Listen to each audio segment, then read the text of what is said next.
السلام عليكم ورحمة الله وبركاته. ازيكم عاملين ايه؟ وحشتوني جدا جدا. قمت كده النهاردة، الأوضة شكلها مش عاجبني كده، مش مرتاحة لها، حاسة ان هي ايه، عايزة تتنضف كده ايه، واغير ملاية السرير. رحت قلت انا هفتح الكاميرا ونتشجع مع بعض. وعملت بقى الشقة كلها، بس ايه، هنزل لكم ايه فيديو كده. تمام. اليوم ده يعني كنت نشيطة كده وعندي حماس وايه، صراحة خليت الشقة كلها فلة كده. اول حاجة عملتها خالص ان انا شلت ايه، ملايات السرير. انا على فكره كنت نظفت الشباك، يعني ما كنتش ناويه يعني كنت ناويه اعمل من غير ما افتح الكاميرا. تمام. بس بعد كده قلت ايه، طب ما انا كده كده بعمل، ما اشجعكم معايا. فرحت فتحت الكاميرا، يعني انا كنت نظفت الشباك ومسحت الكومودين وكل دوت. انتوا عارفين ان انا بعمل ده في الاول.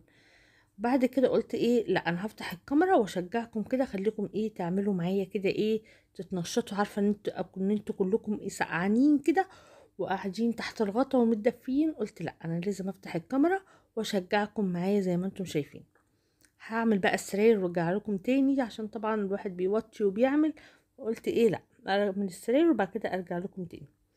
حسيت بقى ان في اكيد تراب كده نزل من الشباك كده ورا الكومودين، وقلت لا، لازم ان انا اشيله واحطه ايه فوق السرير كده عشان اعرف انضف ورا منه. لاني ما بعرفش انضف ورا منه، لانه طبعا بين السرير ضيق، يعني ما بعرفش ازقه كده. فشلته خالص، عشان يبقى خفيف عليا. شلت الاتنين درج بتاعه. وبعد كده هو طبعا لما شلته كان ايه، خفيف يعني. لان طبعا الادراج عشان فيها هدوم متقلة. على فكرة الادراج بتاعته عميقة جدا، وبتاخد كم هدوم رهيب، يعني ما شاء الله على الكومودينو دوت يعني. عندي عفش كله الادراج بتاعته يعني عميقة كده، وبتاخد عفش، بتاخد هدوم وحاجات حلوة يعني. النجار اللي كان عاملها لي ما شاء الله عليه، يعني كان بيعمل الحاجة العملية اكتر ما هي ديكور، ان هي تكون عملية يعني. بس كده بقى ايه، بكنس الحتة اللي قدام السرير دي زي ما انتوا شايفين، اللي ما بين السريرين. لان الحتة دي يعني طبعا فوق الشباك، الحتة اللي ورا الكومودينو دي، فبيكون فيها ايه، حبة تراب كده ولا كده. وطبعا احنا في الشتاء، فلازم ايه كل فترة كده نشيل الحاجة ونعمل تحتيها، عشان ما نكسلش كده وشقتنا تتملى تراب تحت السراير او ورا الحاجة. لا، كل فترة كده لما تعملي اوضة كده مش تاخد منك وقت، على السريع كده هتلاقي نفسك خلصتي. انا متعودة على فكرة بعمل الشقة تقريبا كل سبت، يعني كل سبت. بيبقى عندي ابني درس انجليزي. تمام. ممكن بقى مثلا يوم صدفة مثلا عايزة اطبخ اليوم ده، لا ما بعملش. بس انا بحاول يوم السبت ده يبقى عندي فيه اكل. لكن لو صدفت بقى وما عنديش اكل بعمل الاكل يعني. انما بقى انا بحاول يوم السبت ده ما يكونش عندي ايه، يكون عندي اكل من مثلا من يوم الجمعة ولا حاجة. او هعمل اكل مش هياخد مني وقت، عشان بمسك الشقة اعملها كلها يوم السبت ده. ابني بقى بيكون في الدرس، وطبعا ما يعني انا وقتي مشغول بابني الصراحة. ابني الكبير وقتي مشغول بيه، لانه ما بيذاكرش من غيري. مين بقى زيي؟ انا عندي كريم ما بيذاكرش غير وانا قاعدة جنبه. فطبعا ده مضيع وقتي بطريقة فظيعة. لازم اكون قاعدة جنبه عشان يخلص الواجب، عشان يكتب. طبعا انا عارفة ان ده غلط، بس عشان هو كان اول طفل بقى، وكنت مهتمية بيه من هو عنده تقريبا 3 سنين ونص، اهتمام اوفر يعني. فخلاص اخد على كده، ومش عارفة اغير بقى الطبع. ممكن انا بقول واحدة واحدة لما يخش سنة رابعة وكده، وخلاص بقى يبقى متمكن في القراية وفي الكتابة وفي الحل وكده، ان شاء الله ما يحتاجنيش يعني. تصدقوني اعادي بيه. يعني احنا ممكن، هو اصلا كمان بطيء شوية في المذاكرة في كتابة الواجب وكده. فبيضيع يومي، بيضيع يومي، بمعنى بيضيع يومي. يعني انا ممكن ببقى اصحى مروقش عشان ورانا هوم ورك عايزين نكتبوه. اصحى مروقش عشان عندنا امتحان في الدرس، فلازم الاول ان احنا نقعد نذاكره. ممكن بقى انا اقعد اذاكر له مثلا واسيبه يقعد يحل، وانا برضو برجع تاني اقعد معاه عقبال مثلا ما اقوم اعمل الاكل بسرعه، اروق بسرعه. فيوم السبت ده بالنسبه لي بيبقى بتنفس انا فيه، بقى بتنفس فيه في ان انا اعمل في الشقه كلها كنيس ومسح وكده. على اساس ان انا بقيت الاسبوع لما اعمل الشقه من فوق الوش، يدوبك اكنس كده بالمكنسه بالكهرباء.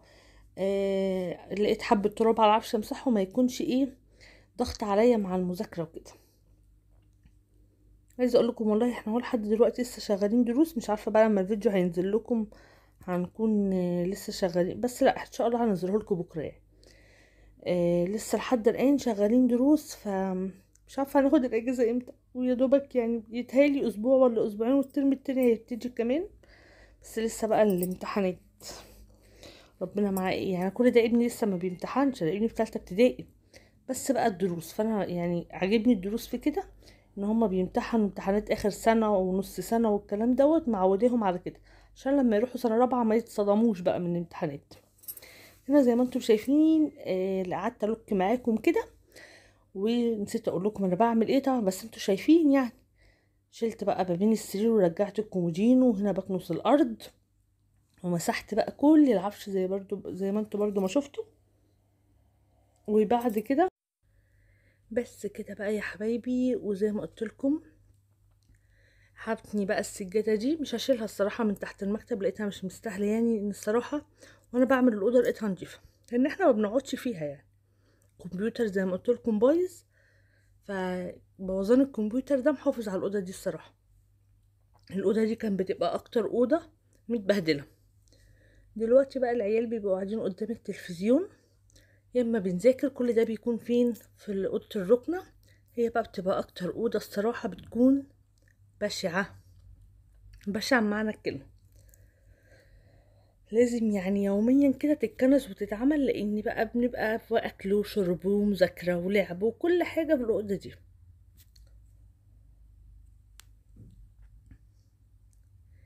هنا بقى بجيب الازازه بتاعتي كده وبلمعها، قلت الموضوع مش محتاج بقى الجردل.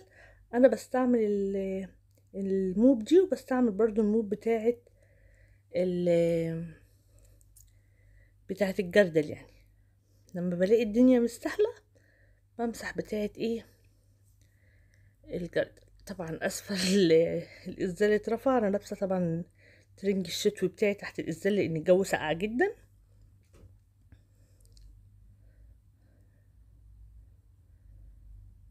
بس لايق اهو، الترنج لونه موف والازاز لونه فوشيا، فلايقين على بعض.